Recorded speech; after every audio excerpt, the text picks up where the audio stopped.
What's up guys, Kyle here again, and today we are checking out the Redbeard Brutal Mack, or BM. Don't call it a BM, or maybe, do what you like. Let's do it.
Hope you guys are doing great out there today. If this is your first time here at my channel, my name is Kyle, and what I do is I take all sorts of awesome high gain related amplifiers, guitars, effects, and all sorts of other things. Guitars, effects, high gain equipment. I'm trying not to laugh because I screwed up my intro line. I record it with a simple SM57 setup, and I give you the unprocessed audio on your end. So if you're into E-standard thrash riffs, dropsy hardcore riffs, and dudes that are currently daydreaming about beef brisket, you're in the right place. Consider hitting the like button and subscribing on the way out so you don't miss any more of my stuff. Thanks! All right guys, so we have yet another offering from Redbeard Amplification here on the channel. This is the Redbeard Brutal Mack 50, a 50 watt all tube amplifier, 2 channels, 1 clean, 1 dirty, just like the socks I'm wearing right now, and a preamp that features 4 12AX7 preamp tubes in order to get you the gain that you just heard. If you guys are unfamiliar with Redbeard Amplification, I will link a couple of the other videos of his amplifiers that I have demoed down in the description of this video. But Brian and Redbeard Amplification are a fairly new player in the boutique hand-built tube amp scene. Are those the words I want to use? That'll work. I think I had his first amp on the channel a little more than a year ago, and in that time he has come out with a bunch of different designs. He has done a tube power amp, and we have featured a couple things here on the channel. Brian basically got into tube amp building and hit the ground running. All of his stuff is made by him here in the USA. It is all hand wired, and it is all like top quality components, so he definitely has that going for him. This amplifier here comes in at $2,500, features Mercury magnetics transformers among everything else that I just mentioned. And if you end up liking what you hear, I'll be sure to put a link to Redbeard Amplification, not only the website, but the socials down below in the description. With that being said, this is a sponsored video. Brian has loaned me the amp, but he is paying me to share this amplifier with you guys here on the channel. So feel free to take everything that my YouTube shill ass says with a massive grain of salt. You're more than fair to do so, but just know I'm gonna give you my honest thoughts and opinions, as I always do. Keep that in mind. All right, so I've gone over basically all of the important features of this amplifier. The only other things to mention would be it has an effects loop, and on the overdrive channel, we've actually got a shift control, which actually controls the slope resistor, which is a pretty crucial component in the amplifier. So this goes from 22K up to 120K. If you guys are tube amp nerds, you will know that certain builders use different resistor values, like Soldano's known for using 47K, Marshall uses like 30 or something like that. Can't remember off the top of my head, pretty sure that's wrong, but that will change the voicing of the amp pretty noticeably. So that shift gives you that range from 22K all the way to 120K. So we'll explore that some. He also has 2 different gain controls, which I believe the other amps that I checked out also had 2 different gain controls. Gain 2B and 2A. 2A controls like the first 2 tubes in the preamp, and gain B controls the second 2 tubes, is basically how he explained it to me. We have seen this on multiple, especially multiple newer amplifiers such as Fortin's or the Fortin Design Randall stuff, where you've got 2 different gain controls that not only affect the saturation of the amp, but it kind of affects the voicing and the response of it. So we'll play around with those. And then over here, just wanted to point out, we've got 2 different separate volume controls for your separate channel controls, and the clean channel has its own EQ section. So that's actually pretty cool, pretty impressive for a small 50-watt package to have dedicated volumes and EQs. And then we've got a depth and a presence in order to control the negative feedback on the power section and give you a little bit more control over that tone. So for this video, we are using my Mesa traditional 412 cab with the stock vintage 30s, SM57 on those V30s. There will be no post-processing on any of the audio that you guys hear in this video. For that intro clip, I was using my Balaguer Typhon with the Seymour Duncan distortion in the bridge, and we were boosting the amplifier with the Lichtlerm King in Yellow. This amp responds very, very well to overdrives and boosts. Overall, I would say this is a very thick voiced amp, but still has kind of like a modern mid-voicing, so it's kind of got that clanky, quacky mid-voicing thing, but it's a wall of sound type thing. I would say most akin to like a Bogner Ubershaw. So if you don't like thick tones, if you want like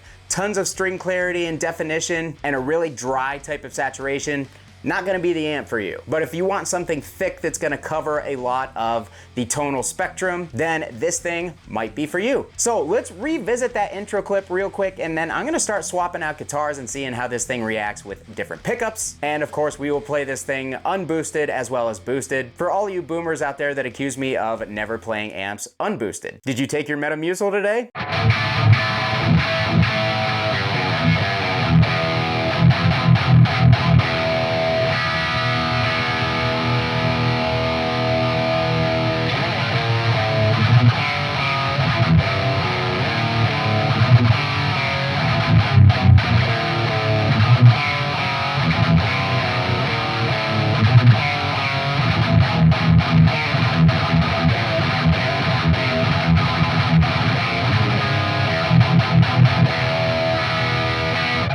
So again, that was with the Lichtlerm King in Yellow on. Let's turn off that overdrive and you're gonna hear a massive difference.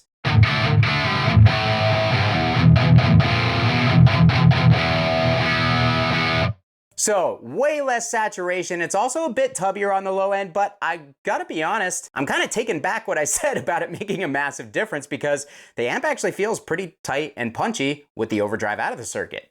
Let's get some gain up on this thing a little bit though. Let's also pull that bass back a little bit. Let's get a little bit more presence, a little bit more treble.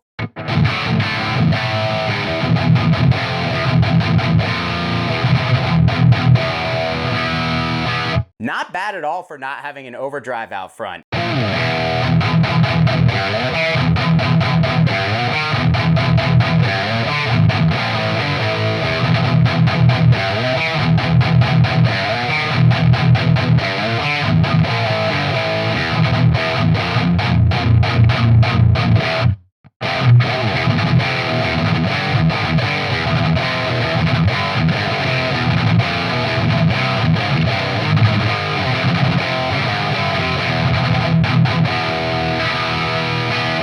So obviously a little dry the way we have it right now. Pushing those gains up will fatten the amp up and kind of thicken it up. So I wanted to reclaim. I wanted to retain some of that note definition and punch. So that's why I kept the gains a little bit lower. But as you can hear, it's fairly punchy without a boost, honestly. It's not bad at all. Those mids are a bit on the quacky side for me. And from what I remember from the other amps that I demoed of Brian's, he likes his treble and his presence shifted lower than I typically like. Like I'm really into the 5150, that kind of sizzly top end. And I just really like where the highs and the presence are controlled on those types of amplifiers. That's my taste. On these amps, they are lower. So you never really get that sizzle out of the amplifier. So if you like the sizzlies, this isn't the amp for you. But again, if you're really into that thickness, this thing will definitely bring it. So let's go ahead, let's dime gain A, and then we'll dime gain A, and then we'll dime gain B and see what type of saturation we can get out of this without a boost.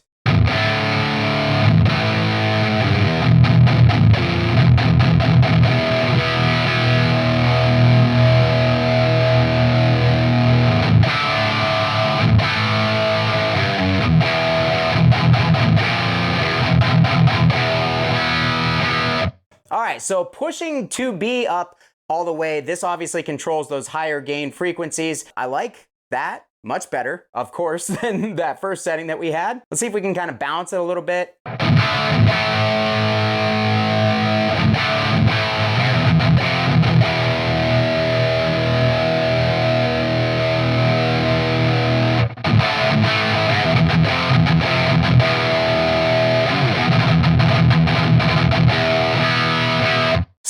not as like tight and percussive as I would like it to be, but most amps aren't without a boost. This is doing a pretty decent job of staying punchy and not getting too overly flubby the way that we have it dialed in now. But let's go ahead, let's get into the different guitars. Let's get a lower output pickup and see if we can get some lower gain sounds out of this thing. Okay guys, I have my PRS SE McCarty 594 single cut that was graciously sent to me by my friends over at Sweetwater and PRS, affiliate link down below. This has a PAF style pickup in it, so it's gonna be a lot lower output.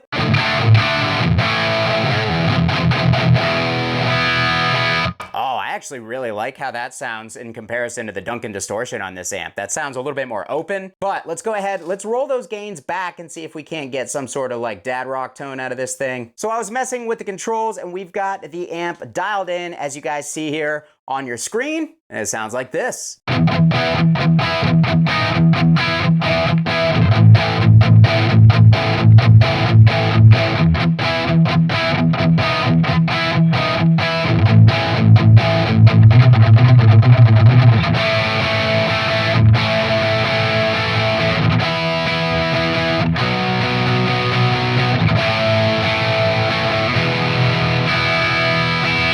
So as you can see, very bright, very stringy. Still, it's more quacky than it is aggressive in the upper mids that I would say. Wouldn't be my first choice for tones like that, but it doesn't sound terrible either. It does a pretty convincing like mid-gain tone there. So let's actually boost these gains up a little bit and let's pull the shift up to see if we can get it to be slightly more aggressive.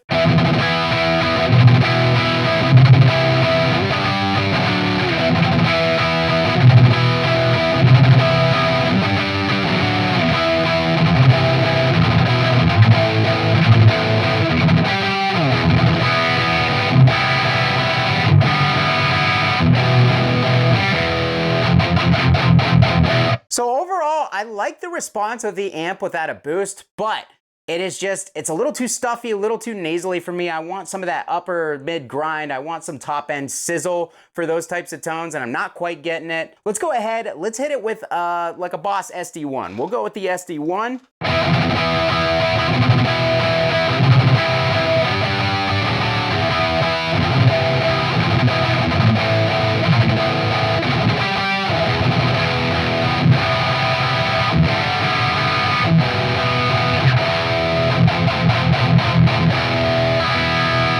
There we go, now we're talking. It sounds really good with the Boss SD1. Let's try the Tube Screamer real quick.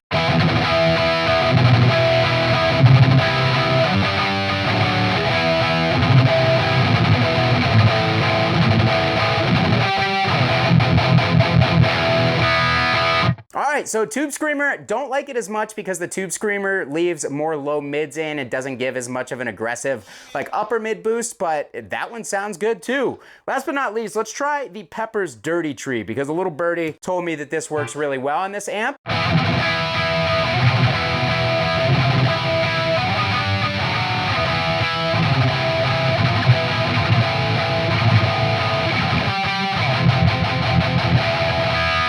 All right, so for standard tuning, definitely not my favorite. It's a little too quacky, a little too clanky, but once we start tuning down, that's gonna sound really, really good. So let's actually check out a couple of guitars with active pickups on here real quick, see how it responds to those. All right guys, so I have my Ibanez S-Series guitar with an EMG 81 in the bridge. We have the amp dialed in, as you guys see here, and then after this clip, I'll kick on a boost, I'll readjust the settings. I'll make sure to put them on the screen so you guys can see what I did. That way we check it out, both boosted and unboosted. But unboosted first, here we go. All right, now boosted. No, I'm just kidding, here we go.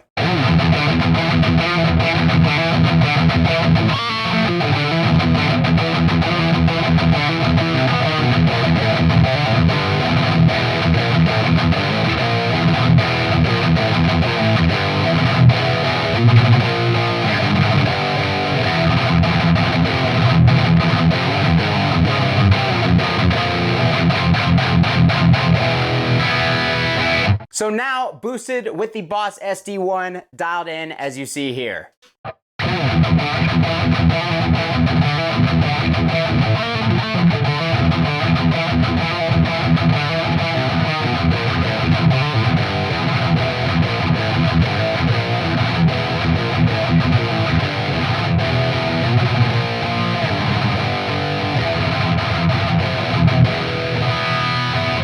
right, so with the EMG, personally, not a huge fan. That nasally stuffiness about the amplifier definitely gets accentuated by this particular pickup. Let's check out a Fishman. All right, guys, Ibanez Axion label, also provided by my friends over at Sweetwater. Affiliate link down below. We've got the Fishman Fluence Modern Ceramic in the bridge. I've actually touched nothing. Boss SD1 still on exactly as it was. Here's how it sounds.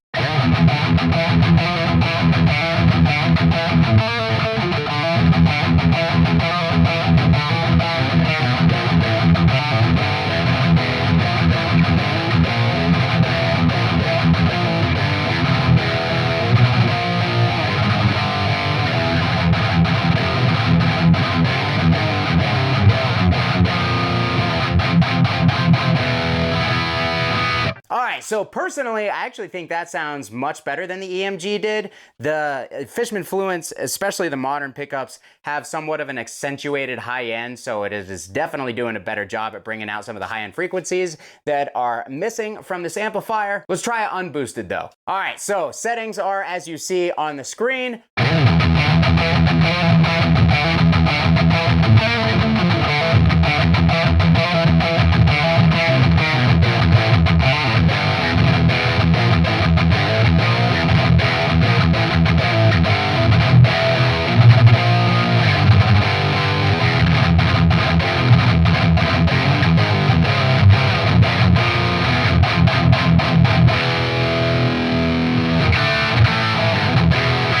Okay, so with both of these pickups, not super feeling it. I definitely really liked it with the PRS SE, but it's time to get into that belligerent low-down tuning. Let's start with drop C. All right, guys, I have my Balaguer Espada Select here with the Hypernova in the bridge. This is Balaguer's take on a modern voiced ceramic high output pickup.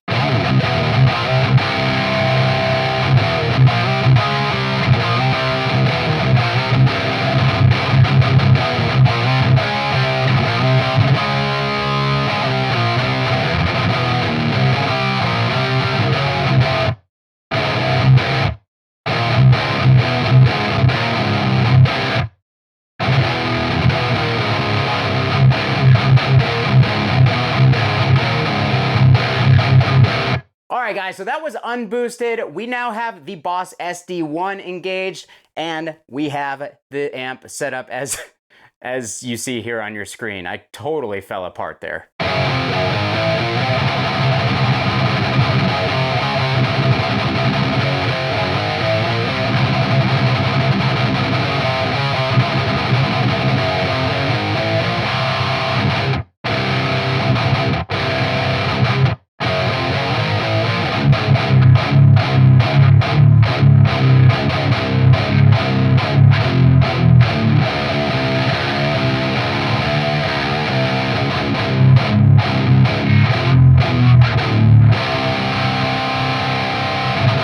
The boost definitely brought the amp alive? Brought it alive? That makes no sense. The amp came alive when it was pushed by a boost.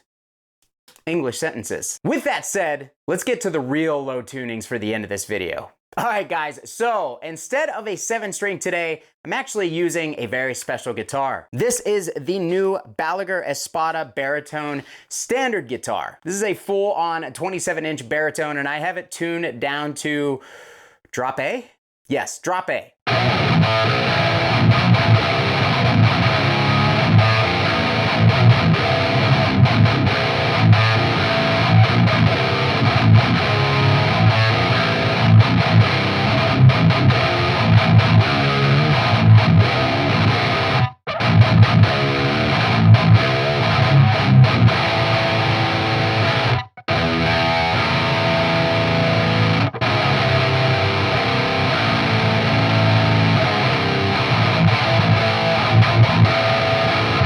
So it's definitely sounding really thick still, but it's surprisingly, you would think it would get muddier and muddier as we go lower. Part of that is this guitar is just really clear sounding because of the baritone scale, but it's not getting muddy. Like it's staying fairly clear. The voicing is remaining intact as we go lower, so that's pretty cool. Here's a last riff.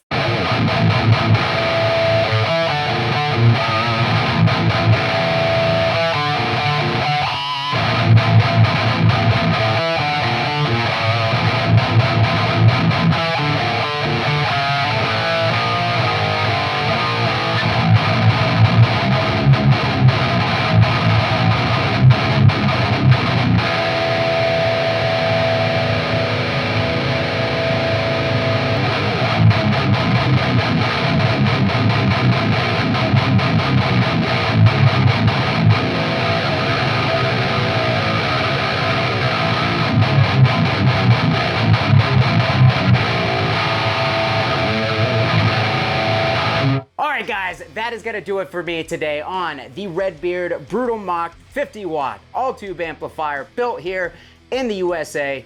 What did you guys think about this amplifier? What did you think about the tones I was able to get out of it? Whatever it is, let me know down below in the comments, and I'll be sure to meet you down there to chat about it. Thanks again to Brian for sponsoring this video. I really appreciate it. And again, all applicable links for this amplifier and for Redbeard Amplification will be down in the description of this video. And as always, if you would like to further support my channel, those affiliate links that I mentioned earlier in the video, they do apply. Hit those links, get yourself something from the fine people at Zounds and Sweetwater. It costs you nothing extra. I make a little bit off the sale, and that allows me to do more cool stuff for you guys. Thanks so much for watching. Kyle here again. We'll see you next time. Bye! You know what this wall is missing? Another amp.